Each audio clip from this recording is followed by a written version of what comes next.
Il faut rappeler que ce voyage, c'est un voyage apostolique. Le pape régulièrement voyage dans le monde pour aller principalement soutenir et conforter les communautés chrétiennes qui sont dans le monde entier. Or, en Égypte, effectivement, vit une communauté très importante. On l'estime à quelques 6 millions, ce qui pour les pays du Proche Moyen-Orient est énorme. C'est le pays où il y a le plus de chrétiens au Proche Moyen-Orient actuellement. Et donc le pape vient pour marquer son soutien à l'égard des chrétiens. Et puis en particulier ces chrétiens qui ont été touchés, on l'a vu en décembre, on l'a vu plus récement par ces 2 attentats. Donc c'est déjà sa solidarité qu'il vient montrer.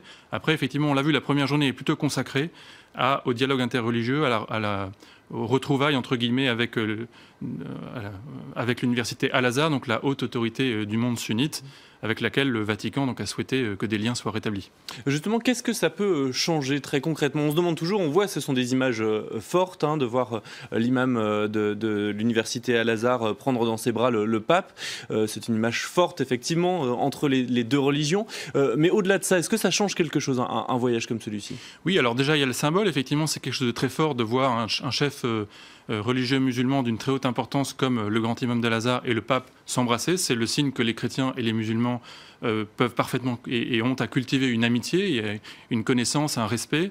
Ce que ça change également, c'est que le pape, lorsqu'il s'exprime dans l'enceinte de l'université Al-Azhar, comme il l'a fait cet après-midi, qui est une enceinte où étaient présents un certain nombre de dignitaires musulmans, il a également délivré un discours plus universel sur effectivement la religiosité, sur le fait qu'on ne pouvait pas imaginer qu'on ne pouvait pas concilier la violence et le fait d'avoir une religion ou d'exprimer, d'avoir une attitude religieuse et d'être violent, ou bien également un certain nombre d'éléments comme par exemple la distinction entre le pouvoir spirituel et le pouvoir temporel.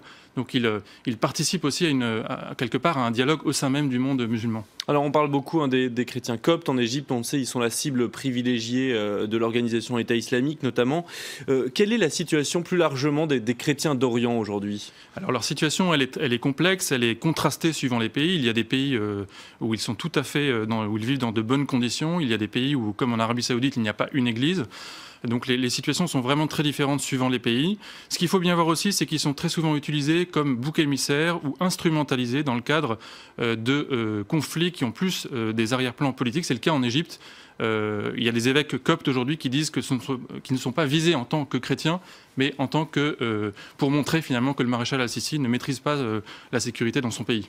Le pape a aussi parlé des droits de l'homme avec le président Abdel Fattah el-Sisi. On sait que c'est un sujet controversé en Égypte avec ce président qui a repris en main le pays, qui est issu de l'armée et qui a repris en main après la destitution de Mohamed Morsi. Il est dans son rôle, le pape, quand il vient parler comme ça de droits de l'homme et droits des citoyens à s'exprimer librement? Alors je pense qu'en tant que chef des catholiques et en tant que personnalité morale reconnue, il a évidemment une parole dans le domaine social et politique qui porte.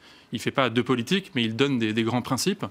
Et il est évident que par ailleurs, dans un pays où effectivement il y a un risque d'instrumentalisation très fort de la part du pouvoir que tient d'une main de fer le maréchal al-Sisi, il est important au contraire qu'il puisse avoir un message universel et s'adresser également à ceux qui sont davantage à la marge ou tenus sous la coupe des services égyptiens.